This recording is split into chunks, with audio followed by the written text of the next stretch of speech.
مرګ یو ورځ داسې ورځ را روانه ده زما د بدن نه به دا روح راښکل کېږي ستا د بدن نه به راښکل کېږي موږ له به بل غسل راکوي زموږ نه به دا کپړې وباسي موږ به په سپینو څادرو کې راتاویي په جنازه کې به مخلي خاورو ته به م کوزوي موږ به د خاورو باران شروع کېږي بیا به ملایک را پاڅوي تپوس به کوي وایه د الله سره څه تعلق دی وایه د رسول سره څه تعلق دی وایه د اسلام سره څه تعلق دی لمثل هذا فلیعمل العاملون ای ورونو دا ورځ را روانه ده هر سړی مخې ته ودروئ او دې ته سوچ وکئ ګوره نن موږ د بل جنازه کوو خو موږ نه خپله جنازه یېره ده موږ بل له غسل ورکوو خو خپل ځان رانه یېر دی موږ د بل په قبر خاورې غورځوو خو موږ نه خپل قبر یېر دی رب څه وایي واتقو یوما داسې یو ورځ را روانه ده د هغې د عذاب نه ویرېږئ ترجعون فیه الی الله چې ټول به الله ته واپس کېږئ زما ورونو موږ پسې ډېر سخت حالت را روان دی موږ اودي یو موږ بې فکره یو موږ بې سوچه یو زموږ زړه کې دا درد نه دی راغلی چې یو ورځ د ورځو نه موږ به د دې خاورو میلمانه کېږو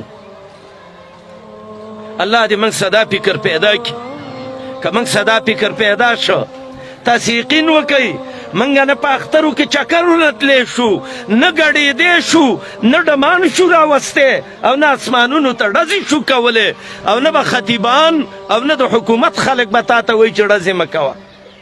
دا خو موږ بې فکره بېهوده او بې سوچه یو که موږ سدا سوچ راغی بیا به دا فکر موږ څه نه ډزه څنګه وکم خوشحالي څنګه وکم لیس العید عید من لبس الجدیده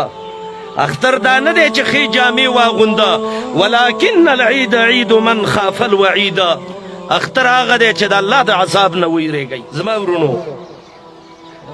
مرګ ډېر نږدې دی بې حده نږدې دی قیمت هم دغه دی بیخي زموږ سر ته ولاړ دی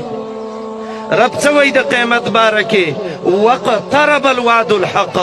هغه د الله رښتینې وعده بیخي رانږدې شوې ده اقترب للناس حسابهم وهم فی غفله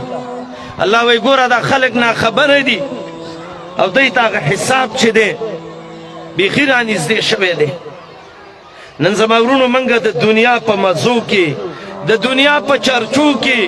د مال او د بچو او د ښځو په مزو کې موږ اخته شوي وو زموږ نه الله ير شوی دی زموږ نه قبر ير دی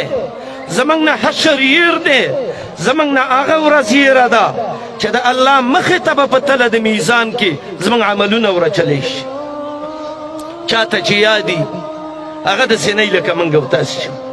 عمر ابن عبدالعزیز ته اخرت یادو کله چې عمر ابن عبدالعزیز رحمه الله ماښام ټیم به شو او دته به خلکو د اخرت تذکره وکړه وی عمر ابن عبدالعزیز به دونه جړلې لکه د ده د کور نه چې 10 مړي شوي او دا پراته چا به ورته ویلی عمر ابن عبدالعزیز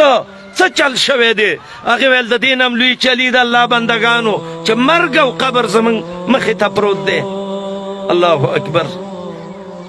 سفیان ثوري د هغه باره کې راځي وای کله چې به دته آخرت یاد شو کتاب الرقاق به ورته چا وویو